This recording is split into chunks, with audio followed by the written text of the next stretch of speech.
On va faire un deuxième tour du potager pour vous montrer un petit peu l'évolution en 3 semaines, un mois, ce que deviennent du coup chaque parcelle, comment ça évolue, quelles sont nos récoltes à peu près toutes les semaines. Donc on va commencer comme la dernière fois. Je vous avais parlé des haricots grimpants de la variété Marquant. Et vous voyez que ça commence à donner pas mal. Donc on a des haricots comme ça tout le long. Il y en a là aussi. Donc je pense que ça va bien donner. On trouve une solution de tutorage vraiment parce que là on a atteint le sommet et ils se sont enroulés déjà jusqu'à peu près 2 mètres et il faudrait que je trouve quelque chose pour pouvoir les amener encore plus haut. À leurs pieds on a toujours les potirons bleus. Donc il y avait 3 pieds, vous voyez maintenant ils sont un peu tous emmêlés les uns les autres. Ils sont bien en train d'être pollinisés. Il y a des abeilles partout dans les fleurs. Et là on a eu un premier fruit, sauf qu'il a été mangé. Je sais vraiment pas par quoi, donc si vous avez des idées.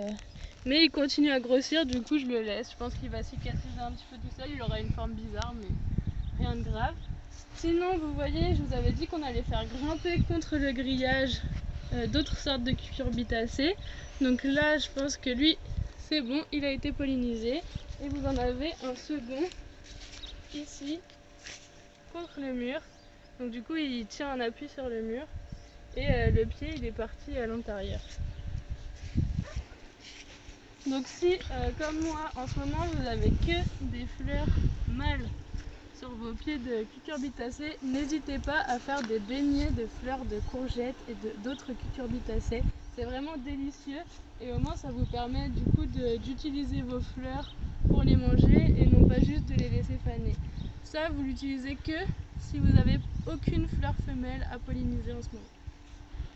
Du coup, ensuite, on a les haricots beurre qui nous ont déjà donné, comme vous avez pu voir sur les photos Instagram. Mais là, on va avoir une deuxième récolte. On en a plusieurs qui arrivent. Et il y en a qui ont refleuri. Regardez, il y a des bébés qui arrivent par ici.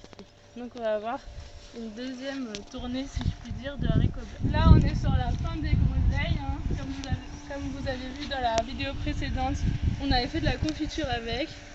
Il en reste quelques grappes qu'on mange un peu comme ça quand on passe dans le jardin. Sinon, de ce côté-là, pas trop d'évolution. On avait acheté de l'oseille, mais elle a un petit peu du mal à prendre. L'oseille, ça s'utilise par exemple dans les omelettes. C'est très bon.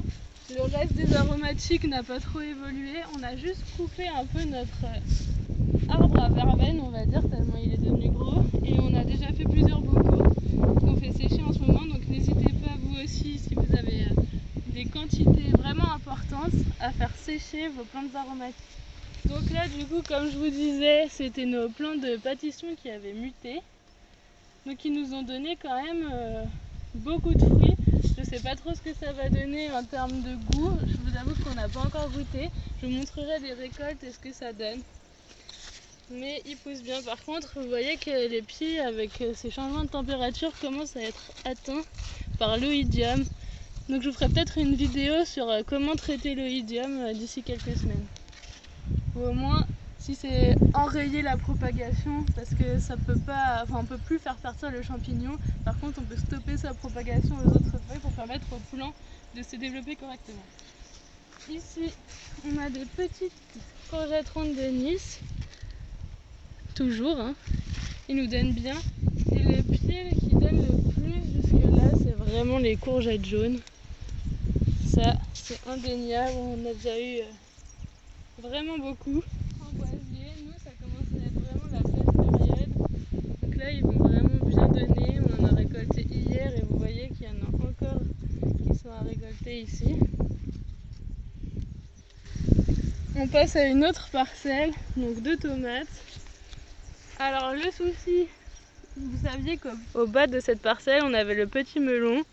Mais franchement, il grandit pas beaucoup, donc je sais pas trop ce que ça va donner. Peut-être qu'il était trop à l'ombre des tomates et que du coup, il n'a pas pu bien évoluer.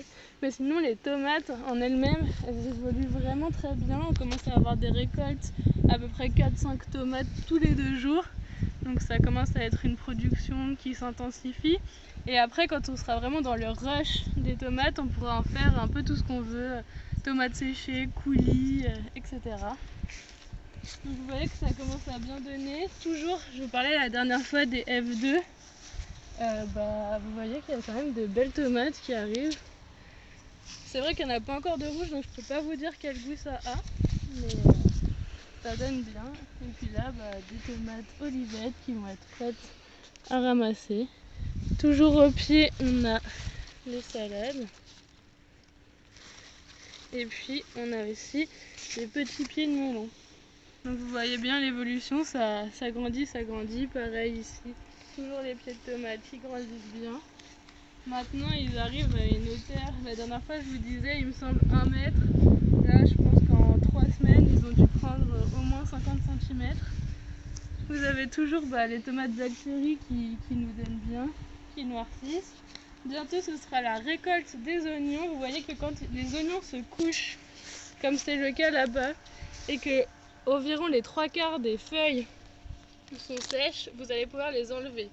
Si par contre vous avez des oignons qui sont plus primeurs, des oignons nouveaux, vous pouvez les cueillir plus tôt, utiliser les oignons et n'oubliez pas d'utiliser aussi les tiges, elles se mangent, vous pouvez les mettre en assaisonnement dans vos salades, c'est vraiment délicieux. Ça a un petit goût qui est entre l'oignon et la ciboulette et ça rajoute quelque chose au plat et à vos salades. Ici on a ce qu'on va appeler un arbre à salade.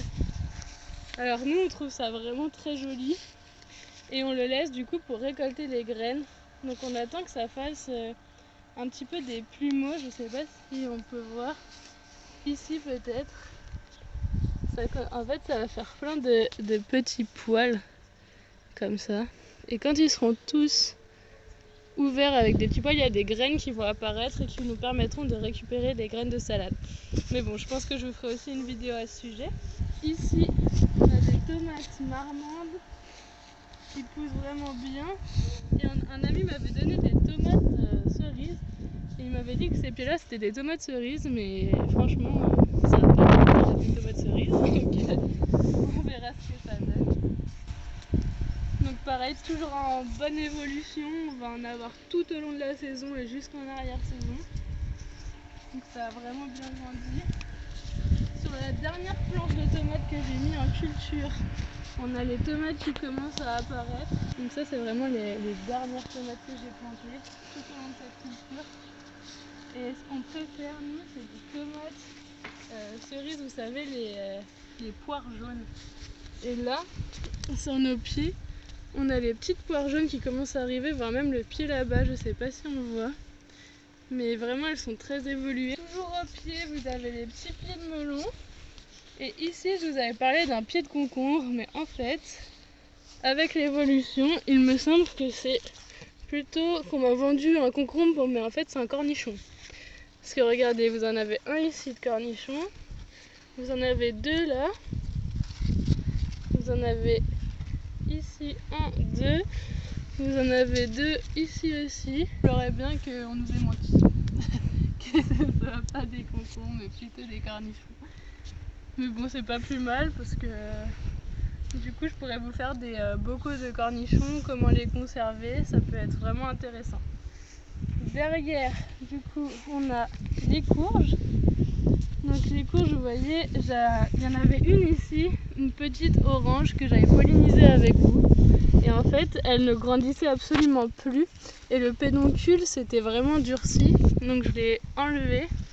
Et puis comme ça, ça permettra sûrement à ce plant-là de refaire des fleurs femelles et de nous redonner d'autres courges. Par contre, les autres plants, donc vous voyez que celui-là, enfin cette courge-là, elle est en train de bien grandir. Et on en a une grosse juste ici. Donc ça donne bien. Et en plus la courge elle est partie dans le champ. Hein. Hop. Et puis elle va s'épanouir là-bas. On a les premières aubergines qui commencent à faire leur arrivée.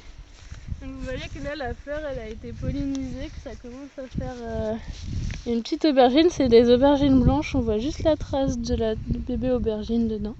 Donc voilà, ça va nous donner des aubergines blanches. Et après vous avez d'autres sortes d'aubergines. Au milieu vous avez des œillets d'Inde qui ont poussé, donc je les laisse. C'est vraiment une plante qui est compagne au jardin et qui peut aider, bon, souvent davantage pour les tomates, mais pourquoi pas la laisser ici. Dernière planche que je vais vous montrer l'évolution. Donc la dernière fois il n'y avait pas de fleurs de soucis et voilà, les soucis sont en fleurs, donc ça fait plaisir. Pour l'instant j'ai pas fini la construction du séchoir solaire, donc je ne les récolte pas, mais dès que ce sera fini je les récolterai, je les ferai sécher et je vous montrerai ce qu'on peut faire avec. Après vous avez toujours les blettes qui se sont ressemées naturellement, qui grandissent bien, qu'on récolte au fur et à mesure, pas trop grosses les feuilles pour pas qu'elles aient trop de fibres. Nous on trouve ça meilleur plus jeune. Et après vous avez quelques salades qui restent, il faut que j'en remette. Et surtout la grosse évolution, ce sont les piments variété Goria qui sont vraiment très gros ici. Ce pied là il donne beaucoup, donc j'espère qu'il y aura d'autres fleurs. Là il y a un bébé piment aussi qui arrive sur celui-là, vous voyez. Et puis toujours pas mal de fleurs, donc on verra ce que ça donne. Mais pour faire nos propres épices, ça va vraiment être parfait en fin de saison. Donc voilà, le tour de cette partie du potager est terminé. J'espère qu'il vous aura plu, que vous aurez vu une évolution par rapport au tour du potager, du coup le premier que j'avais fait il y a un petit moment. Et puis je vous dis merci à tous les nouveaux abonnés sur la chaîne et à une prochaine fois pour une nouvelle vidéo.